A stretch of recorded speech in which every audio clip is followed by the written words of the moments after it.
Marin Ellsworth learned very early that rivers remembered everything. They remembered the cedar logs that drifted downstream after spring storms, the voices of ferrymen calling through morning mist, the laughter of children skipping stones along muddy banks, and the tears of families who watched loved ones disappear beyond distant bends in search of work they never found.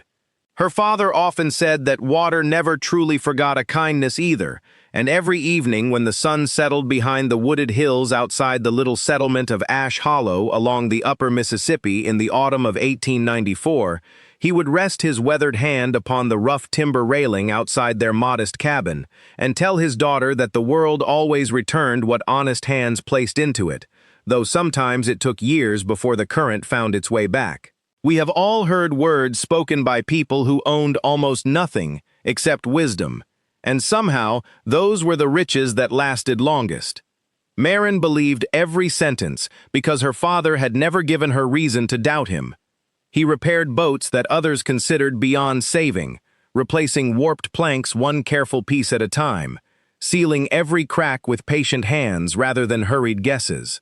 Neighbors often laughed that he could spend 3 days repairing a skiff worth only $2, yet by the end of each week, another grateful traveler would leave with a vessel strong enough to carry a family safely across uncertain waters. He accepted vegetables when coins were scarce, firewood when harvests failed, and sometimes nothing more than a promise that kindness would be returned to someone else. Marin watched those exchanges as closely as she watched him shape oak with his drawknife, slowly understanding that wealth was measured differently by people whose hearts had learned endurance. Her mother Lydia kept bees behind the cabin and filled shelves with jars of amber honey that glowed like captured sunsets whenever afternoon light slipped through the windows.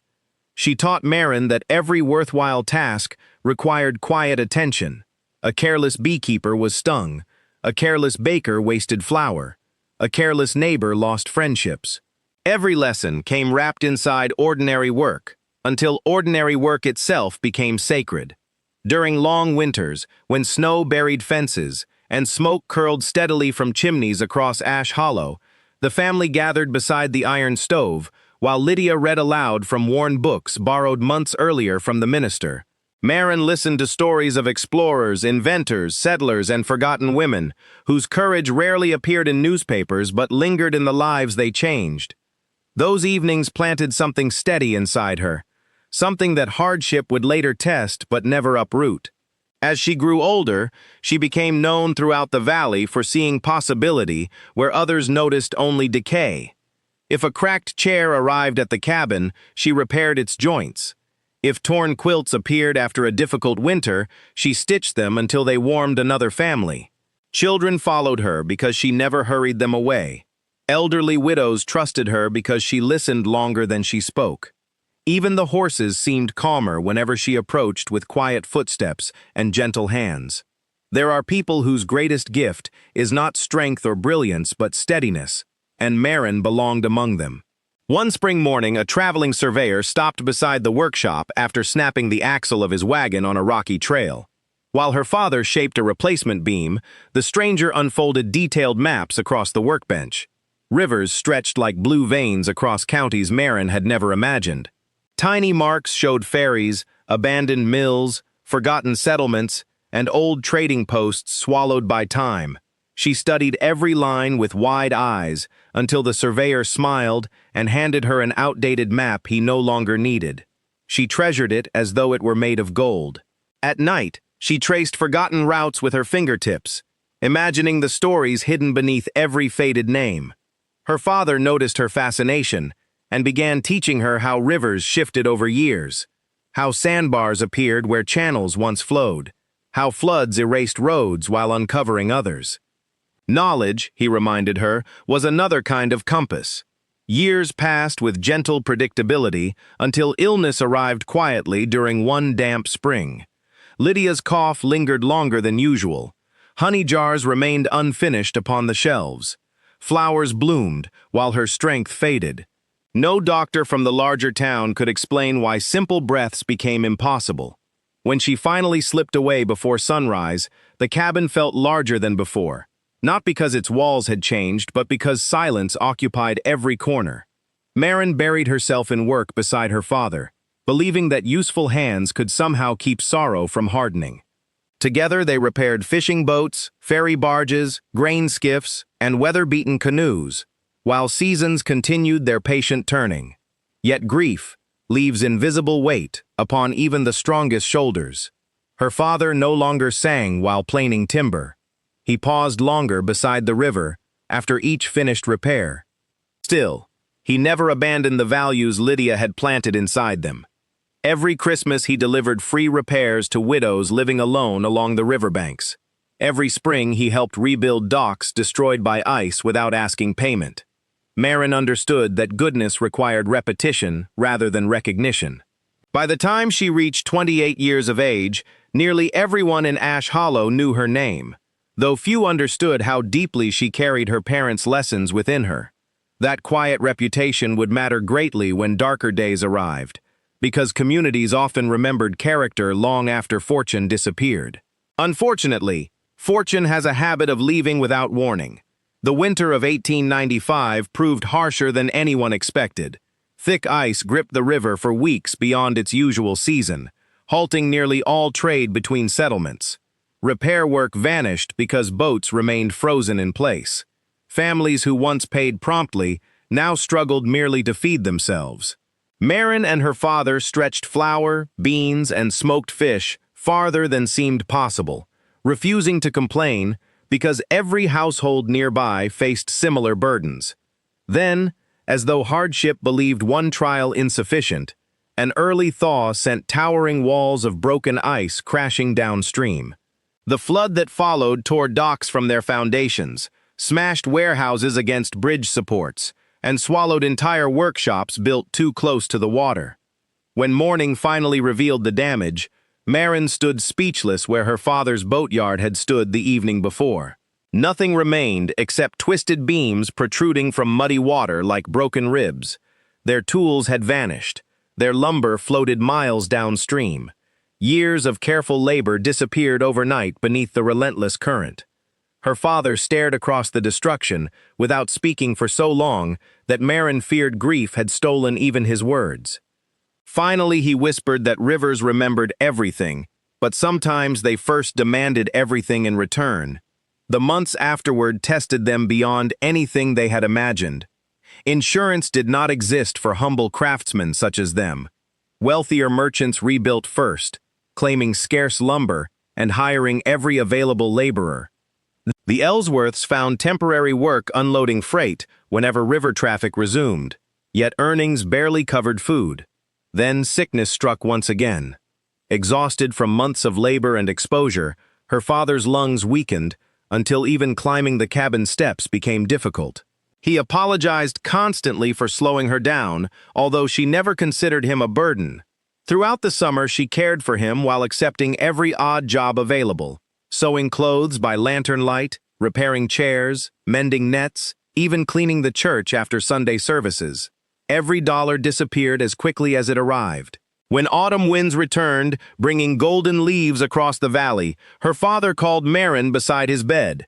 He placed the old surveyor's map into her hands and smiled with tired eyes.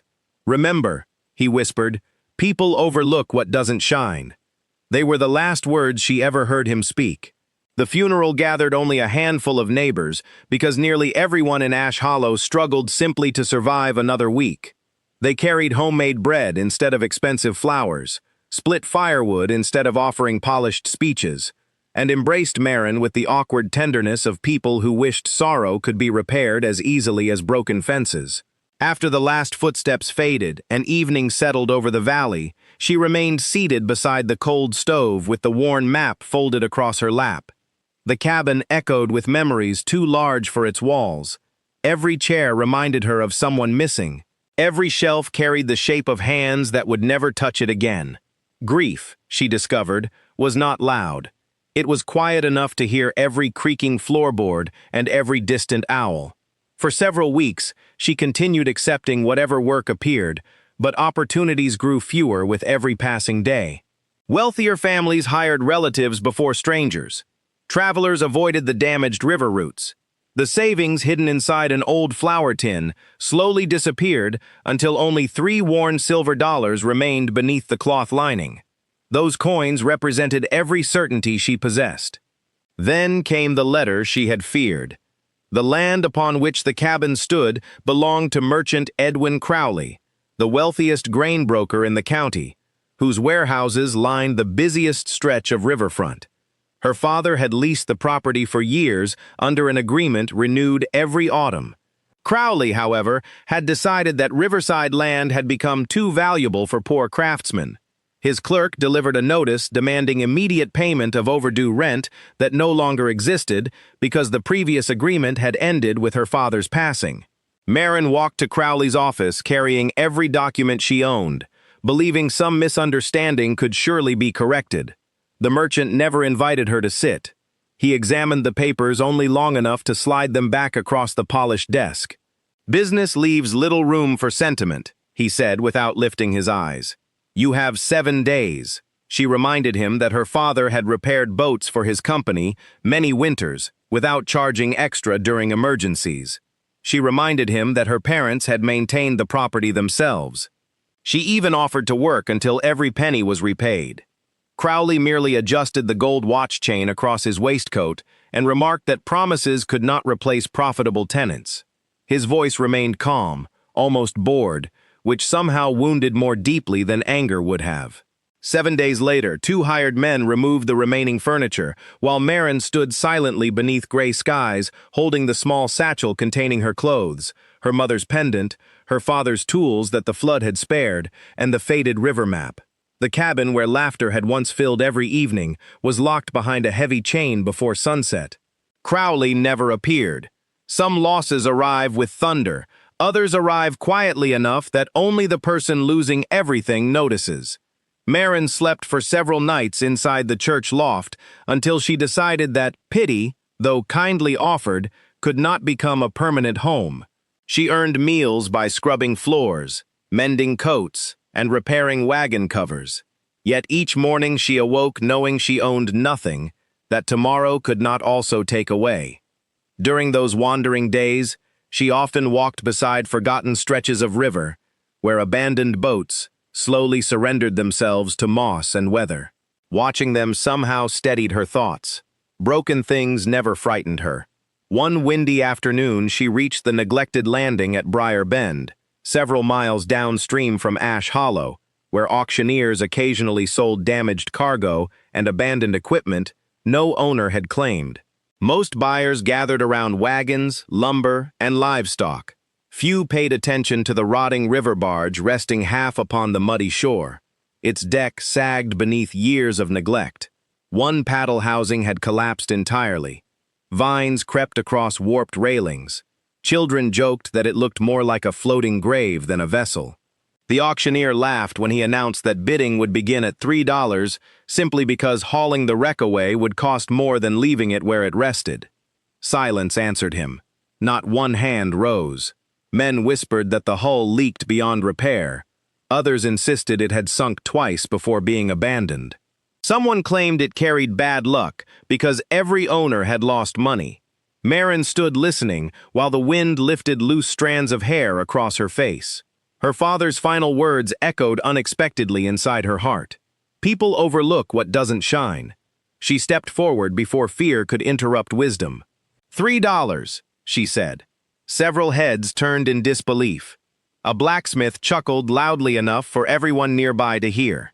An elderly trader asked whether she planned to use the timber as firewood. Even the auctioneer looked uncertain before striking his hammer against the crate that served as his table.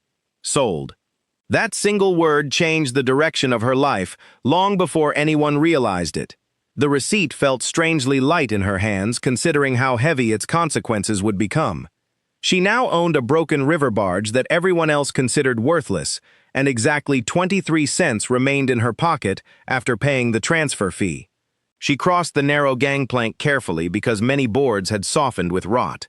Every step released the scent of damp oak, river mud, and forgotten years. Dust drifted through slivers of afternoon sunlight, entering holes in the weathered roof. Empty cargo compartments stretched beneath the deck like silent caverns.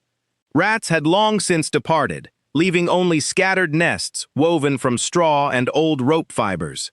She moved slowly, touching support beams as though greeting an elderly stranger. Despite obvious damage, something about the vessel felt unusual. The central ribs beneath the deck seemed sturdier than expected. Repairs made decades earlier remained remarkably precise. Whoever built the barge had cared deeply about craftsmanship. That realization alone made her pause. Care rarely survived unless someone believed the future mattered. She spent the next several days clearing debris instead of searching for easier work. Curious townsfolk wandered past simply to watch the foolish woman wasting precious daylight upon a floating ruin. Some offered jokes. A few offered genuine concern. Only old ferryman Amos Briggins approached with quiet respect. He had known Rivers for nearly 60 years and carried memories longer than most maps. Leaning upon his cane, he studied the hull before speaking. "This old girl wasn't built for freight alone," he murmured. "See those deeper ribs? Someone expected her to carry weight worth protecting." Marin asked what kind of weight he meant. Amos only shrugged. "Couldn't say. She vanished before I was old enough to know the story." Then he shuffled away, leaving curiosity behind like another tool. His words lingered through the evening. If the barge had once carried something valuable, why had no one remembered? Why abandon such careful construction? The next morning, Marin crawled beneath the lowest cargo deck with a lantern, determined to inspect every timber. Hours passed while she scraped away layers of hardened mud, barnacles, and river silt. Near sunset, her chisel struck something that answered with a dull metallic sound instead of wood. She froze. Slowly brushing aside decades of grime, she uncovered the edge of an iron plate, fitted almost seamlessly into the inner hull. Unlike every other fitting aboard the vessel, this one showed almost no corrosion. Someone had intentionally protected it. Her pulse quickened as she traced its outline. Hidden beneath loose planking was a narrow compartment no ordinary inspection would ever reveal. At its center rested a heavy iron lock, still sealed after countless years beneath the river's silence. Marin sat motionless in the fading light, lantern trembling slightly in her hand, realizing she had not merely purchased an abandoned barge. She had uncovered the first undeniable sign that someone long ago had hidden something inside its very bones and intended that it remain forgotten. The lock resisted every careful attempt she made that evening.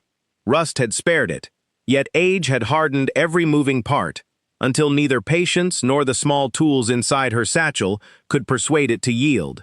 Rather than forcing it and risking whatever lay beneath, Marin covered the compartment once more and spent the night wrapped in a blanket beneath the barge's weathered canopy, listening to water slap gently against the hull. Sleep arrived only in scattered moments, because questions crowded every silence.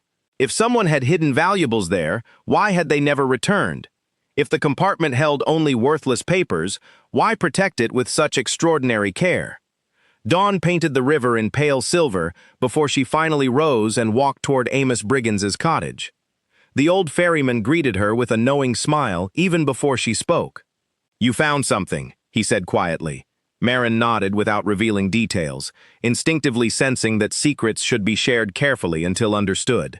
Amos disappeared into a shed and returned carrying a worn leather roll filled with ancient locksmith's tools, collected during decades repairing ferry equipment. "Borrow them," he said. "But remember something. Sometimes a lock keeps danger out. Sometimes it keeps truth in." Those words accompanied her back to the river. For nearly 2 hours she knelt inside the dim cargo hold, gently testing one slender pick after another until an almost forgotten spring shifted deep within the mechanism. A heavy click echoed through the silent hull. She stopped breathing. Slowly lifting the iron plate, she uncovered a narrow chamber lined with cedar that had somehow remained astonishingly dry. Inside rested a single trunk wrapped in oilcloth and bound with tarnished brass bands. Unlike the ruined condition surrounding it, the trunk appeared almost untouched by time. Its own lock had long since rusted away, leaving only a broken clasp. Marin lifted the lid with trembling hands. Gold did not spill into the light. Jewels did not glitter before her eyes.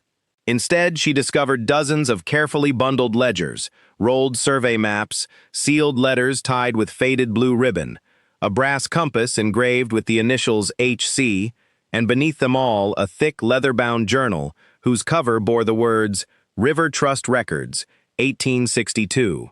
Disappointment flickered for only a heartbeat before curiosity replaced it. Papers rarely survived 3 decades beneath a river unless someone believed they mattered more than money. She carried the journal into the afternoon sunlight and began reading. The first pages belonged to Horace Calloway, an engineer and merchant whose name Marin vaguely recognized from stories told by elderly residents. As she continued turning pages, a forgotten history slowly emerged. During the difficult years following the Civil War, Calloway had traveled the upper Mississippi, establishing small community river trusts. Wealthy traders, mill owners, and farmers contributed modest sums to a shared fund used to rebuild docks after floods, provide seed after failed harvests, and support widows whose families had depended upon river commerce. Instead of placing the money under government control or leaving it to private businessmen, the trust required every transaction to be recorded publicly in duplicate ledgers. According to the journal, corruption had become impossible because every contributor possessed identical records. Marin's pulse quickened as she reached entries from the final year.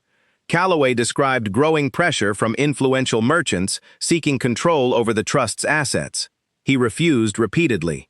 Then one evening he received warning that several men intended to seize the records before the annual meeting, where ownership would officially pass into community hands. Rather than surrender decades of honest work, he secretly loaded every original ledger, map, deed, and signed agreement onto the river barge while pretending to transport ordinary grain. His final journal entry ended abruptly. If these papers survive, let whoever finds them remember that the wealth belongs not to one family, but to every town that built it together. Trust the maps. There were no more pages. Marin sat motionless while autumn wind stirred fallen leaves around the weathered deck. The trunk contained no treasure in the ordinary sense, yet every document represented proof of ownership, agreements, donations, and land transfers stretching across several river settlements. If authentic, they could settle disputes lingering for generations. Among the maps, she found one folded separately inside waxed canvas. Unlike the surveyor's charts her father had once shown her, this map contained small, handwritten symbols marking abandoned warehouses, forgotten ferry crossings, and old storage depots no longer appearing on modern records. Several carried matching numbers corresponding to entries inside the ledgers. One notation drew her immediate attention. Beside an island called Willow Reach, someone had written, "Emergency Reserve Vault, Community Grain Certificates and Reconstruction Bonds." Another entry referenced a warehouse beneath the ownership of the Ash Hollow River Trust, rather than any private merchant. Marin frowned. Ash Hollow's largest warehouse now belonged to Edwin Crowley. Had it always? She searched the ledgers until she found the answer. Decades earlier, the warehouse had indeed been donated collectively to the River Trust for public benefit, ensuring that emergency grain remained available during famine years. Yet a final signed transfer removing it from the trust never appeared. According to every surviving document, the building legally remained community property. She read the pages again to ensure excitement had not clouded judgment. The evidence remained unmistakable. Somehow, after the disappearance of Horace Calloway and his records, powerful individuals had quietly claimed assets that no longer possessed documentation to challenge them. Without the original ledgers, nobody could prove otherwise. Marin suddenly understood why someone had hidden the trunk so carefully. These were not merely old papers. They were the missing memory of an entire river valley. Over the following week, she studied every page by lamplight, organizing names, dates, and locations until patterns emerged. Several prosperous businesses appeared to have begun using properties once entrusted to the public. Families who had contributed livestock, timber, and savings to build common resources had gradually faded into poverty after losing legal recognition of their investments. Every forgotten signature represented a promise interrupted rather than fulfilled. The greatest revelation arrived inside a packet sealed with blue ribbon. Within lay 23 handwritten letters never delivered to the trustees of neighboring towns because Calloway disappeared before completing his journey. Each letter explained where copies of additional records had been hidden and urged communities to meet together before dishonest men divided their shared inheritance. The letters had slept inside the trunk for more than 30 years, while generations lived without knowing the future intended for them. Marin carefully refolded each page, her eyes moist not because of money, but because hope itself had been delayed by silence. She finally understood why her father loved rivers despite everything they sometimes took away. They also carried forgotten truths patiently until someone honest enough arrived to uncover them. Yet she also understood another reality. If these documents threatened the fortunes of powerful men, revealing them would not be welcomed. Somewhere beyond the quiet riverbank stood people whose wealth depended upon history remaining buried forever, and without realizing it, the woman who had spent her last $3 on a broken barge had become the only guardian of a secret capable of changing the future of every settlement along that stretch of the Mississippi. Marin shared the discovery with only one person. Amos Briggins listened without interrupting as she carefully unfolded several of the ledgers across his scarred kitchen table. The old ferryman adjusted his spectacles, tracing faded signatures with a trembling finger, until recognition slowly filled his weathered face. "My grandfather signed this," he whispered. "He used to speak of a river trust when I was only a boy, but everyone believed it was another old man's tale after the records disappeared." His eyes lifted toward Marin with quiet astonishment. "Do you understand what you've found?" She answered honestly that she understood only enough to know many people would not welcome the truth. Amos nodded gravely. Then the truth must not walk alone. Together they visited Abigail Mercer, the 80-year-old widow of Ash Hollow's former schoolmaster. Though age had bent her back, it had sharpened neither her memory nor her sense of justice. When she examined Horace Calloway's journal, tears gathered silently beneath her spectacles. "I remember hearing my father speak of this meeting," she murmured, turning one fragile page after another. "The merchants said Mr. Calloway vanished with everyone's money. The towns stopped trusting each other after that. We blamed one another for generations." She gently closed the journal. Someone wanted distrust more than honesty. The three agreed that no announcement should be made until every page had been copied and preserved. Marin remembered her father's habit of making duplicates whenever a repair required careful measurements. If one drawing became damaged, another remained. Applying the same wisdom, she borrowed paper from the church, ink from the schoolhouse, and every spare evening she copied the ledgers by hand beneath the glow of oil lamps.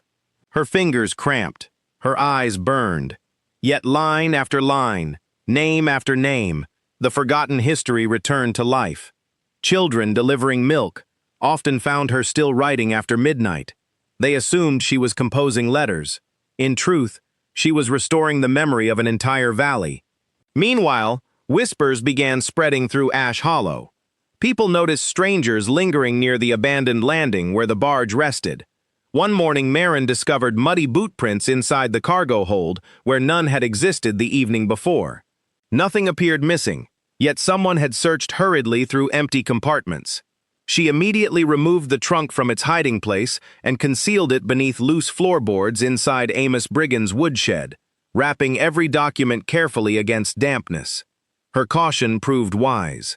2 days later, Edwin Crowley himself arrived at the riverside accompanied by his bookkeeper and 3 laborers. The wealthy merchant surveyed the weathered barge with an expression too calm to trust. "Remarkable purchase," he remarked pleasantly.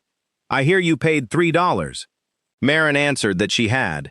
Crowley smiled as though discussing the weather. "I'll give you 100 for it." The offer startled several fishermen standing nearby. $100 for a floating ruin seemed absurd. Marin simply shook her head. Crowley's smile barely changed. 200. She declined again. His eyes narrowed almost imperceptibly. "You surprise me, Miss Ellsworth. Few people refuse easy money." "Perhaps because I don't believe it's easy," she replied. For the first time, silence settled between them. Crowley studied her as though weighing how much she understood. Finally, he adjusted his gloves and said, Old things often carry old disappointments. Be careful what stories you chase. Then, he turned away, leaving the generous offer hanging strangely in the autumn air. The moment he disappeared beyond the cottonwoods, Amos stepped from behind a nearby wagon where he had quietly observed the exchange. "Now we know," he muttered. "He fears what's inside." That evening, Marin returned to the ledgers with renewed determination. Buried among hundreds of entries, she discovered a sequence of receipts signed by Edwin Crowley's late father, Silas Crowley. Rather than donating grain to the community trust as family history proudly claimed, the receipts documented repeated loans from the trust during years of poor harvests. Every loan had been repaid except one substantial amount secured against warehouse property. According to Horace Calloway's final notation, ownership of the warehouse would permanently belong to the community until repayment was completed before the trustees. No repayment record followed. Instead, the documents vanished, and the Crowley family gradually claimed complete ownership. Marin finally understood the foundation beneath Edwin Crowley's fortune. It rested not upon honest purchase, but upon forgotten obligations hidden by missing records. Still, exposing him would require more than accusation. It would require proof accepted beyond argument. Fortunately, Horace Calloway had anticipated exactly such a need.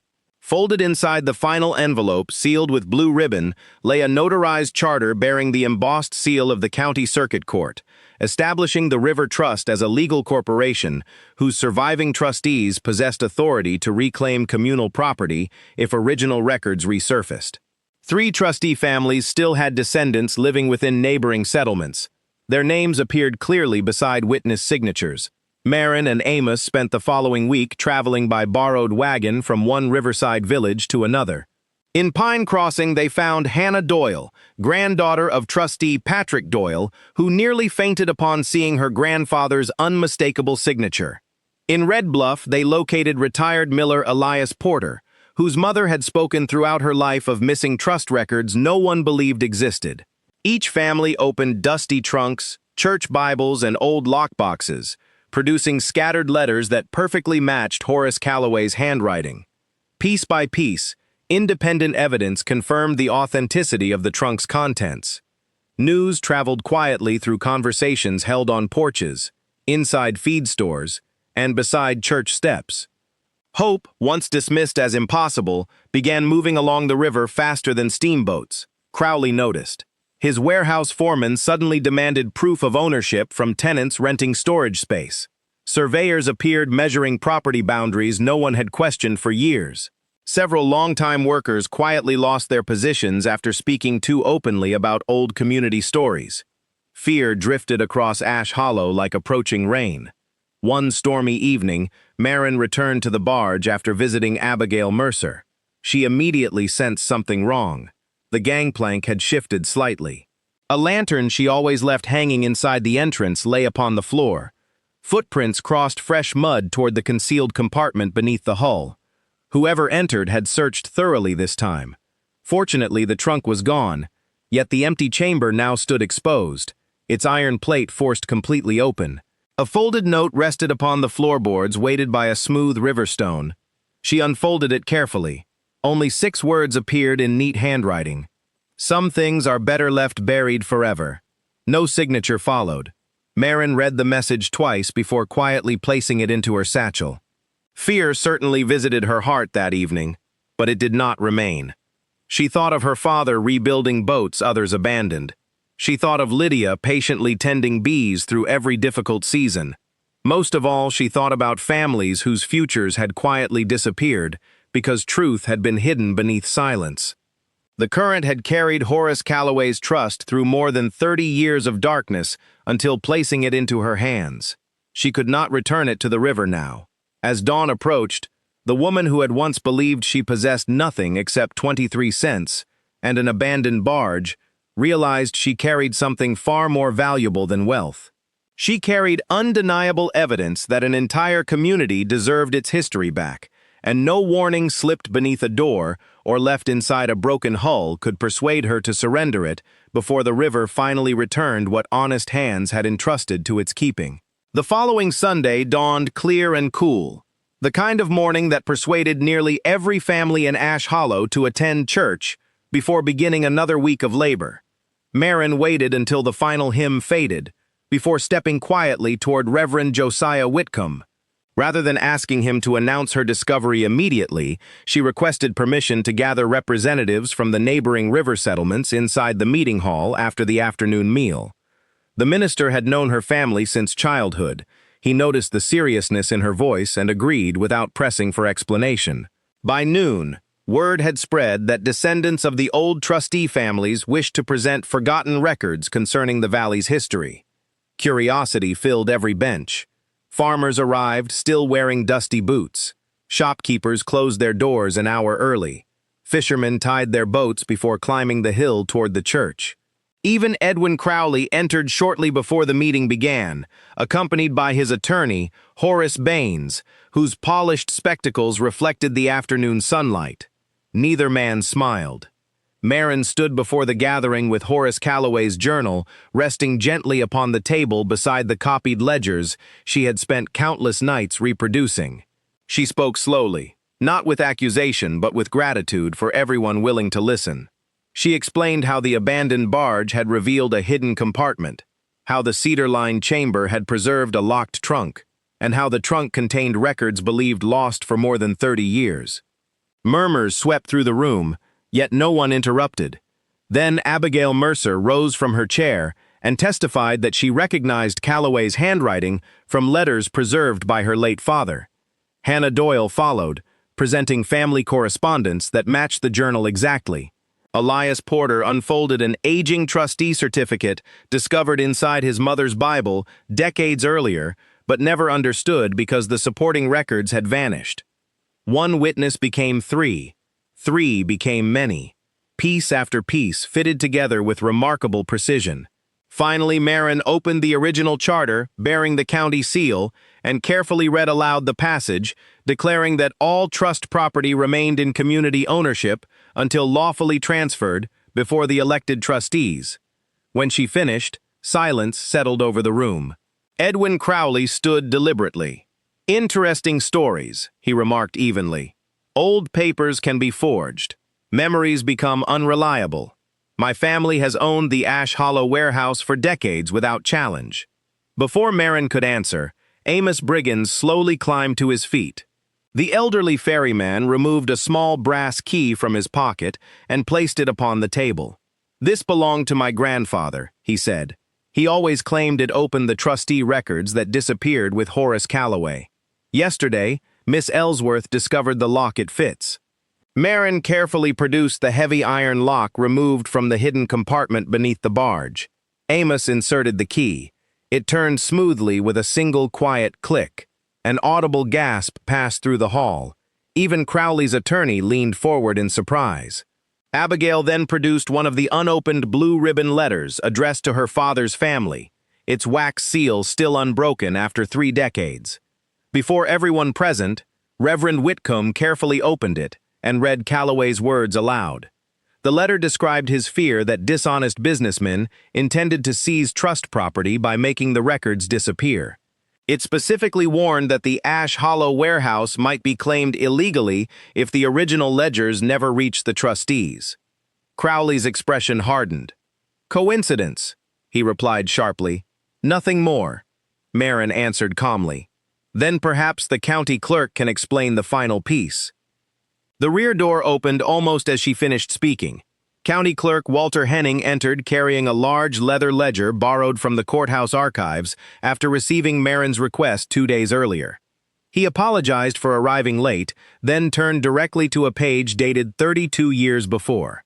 "Miss Ellsworth asked me to verify whether any legal transfer of the River Trust warehouse appears in county records." He adjusted his spectacles. "There is none. The only filing is a notice that original trust documents failed to arrive after Mr. Calloway disappeared." He closed the book gently. Without lawful transfer, ownership remained unresolved. Crowley's attorney requested the ledger. After several tense minutes examining every page, he quietly removed his spectacles and sighed. "Mr. Crowley," he said almost reluctantly, "these records appear authentic. The merchant's face lost the confidence it had worn for years. For the first time since Marin entered his office demanding mercy months earlier, he seemed uncertain. Yet the greatest surprise did not come from exposing old injustice. It came from what Marin chose to do next. Every eye remained fixed upon her as she rested both hands upon the weathered trunk.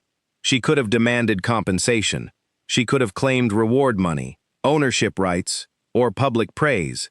Instead, she addressed the gathering with quiet conviction. "These records never belonged to me," she said. "They belong to everyone who trusted one another before fear divided this valley. If we repeat the same greed now, then the river kept them hidden for nothing." She proposed that the restored River Trust be re-established exactly as Horace Calloway intended, governed by representatives from every settlement rather than one powerful family. The reclaimed warehouse would become a public grain reserve once again. Rental income from unused storage space would establish a fund for repairing docks, rebuilding homes after floods, supporting widows, and educating orphaned children who wished to learn useful trades. The room remained silent for several long moments before Reverend Whitcomb began clapping softly. Amos joined him. Then Abigail. Soon the entire hall echoed with applause that seemed less like celebration than relief. Crowley did not speak. He quietly gathered his gloves and prepared to leave. Before reaching the doorway, he paused. "Miss Ellsworth," he said without turning around, "I believed possession was the same as ownership." She answered gently. "Many people do until memory returns." He nodded once and walked into the fading afternoon. No sheriff placed him in chains. No angry crowd pursued him. The law required his family to surrender the warehouse and account books for review, and much of the fortune built upon disputed trust property gradually returned to the communities from which it had quietly disappeared. Crowley himself left Ash Hollow within the year, choosing a smaller life elsewhere. His punishment was not humiliation, but the loss of a reputation he had spent decades believing wealth alone could purchase. The restored River Trust transformed the valley more steadily than dramatically. The old warehouse filled once again with emergency grain before the next winter. A carpenter's school opened inside one unused wing, where young apprentices learned to repair wagons and boats without paying tuition. Widows received seed instead of charity. Flood-damaged docks were rebuilt before merchants could exploit desperate families.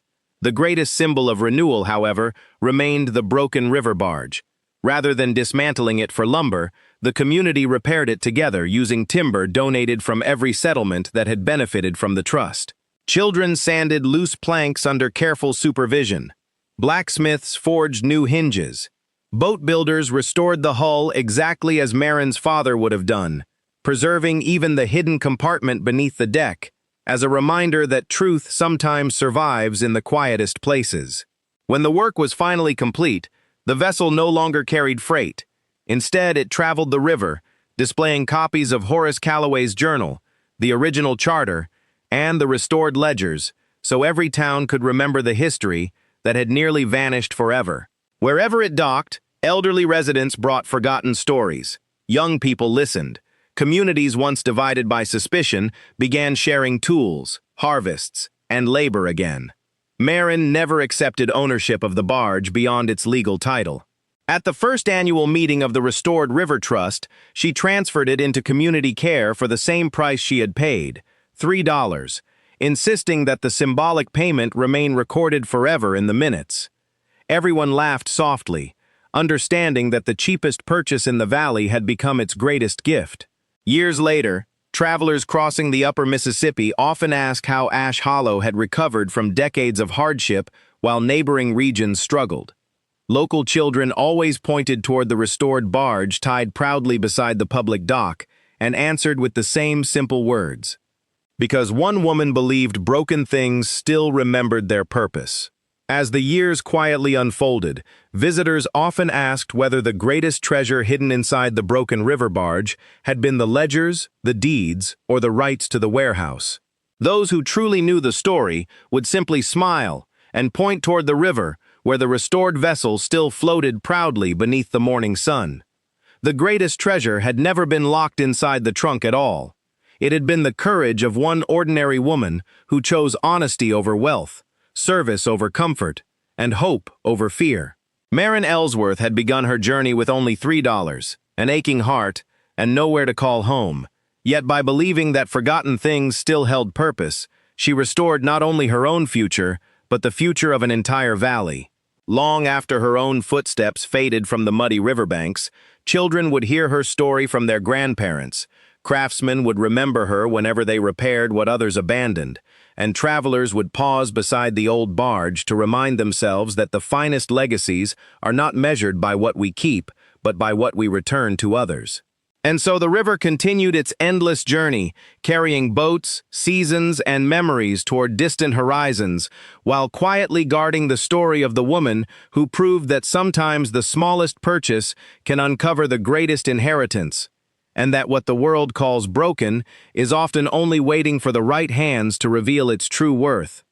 Thank you for sharing this journey with us. If Marin's story touched your heart, we'd love to hear from you in the comments.